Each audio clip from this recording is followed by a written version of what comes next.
جی حضور، میرے کچھ سوالات.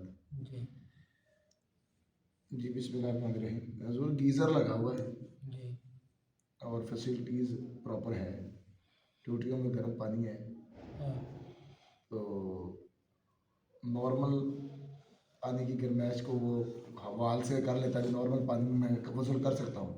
دوسری ٹوٹی چلا کر نیچے بالٹی کی ضرورت عذر نہیں ہے. ہاں تو کھڑے ہو کر غسل کرے گا یا بیٹھ کر کرے گا؟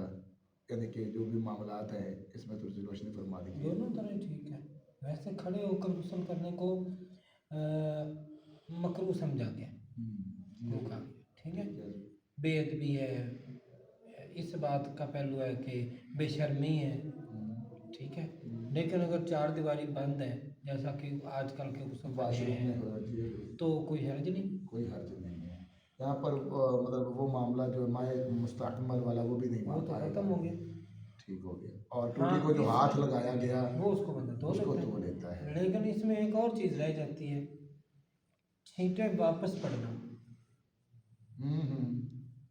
پانی جب اوپر سے گرتا ہے اس کے چھینٹے پڑتے ہیں، وہ واپس جسم پر لگ جاتے ہیں، وہ چھینٹے کپڑوں پہ لگ جاتے ہیں. اس کے لیے امی عائشہ صدیقہ رضی اللہ تعالیٰ عنہ کی روایت کردہ ایک حدیث کے مطابق حضور صلی اللہ علیہ وسلم نے غسل فرمایا اور غسل میں پہلے وضو کیا اور وضو کے پیر نہیں دھوئے. پیر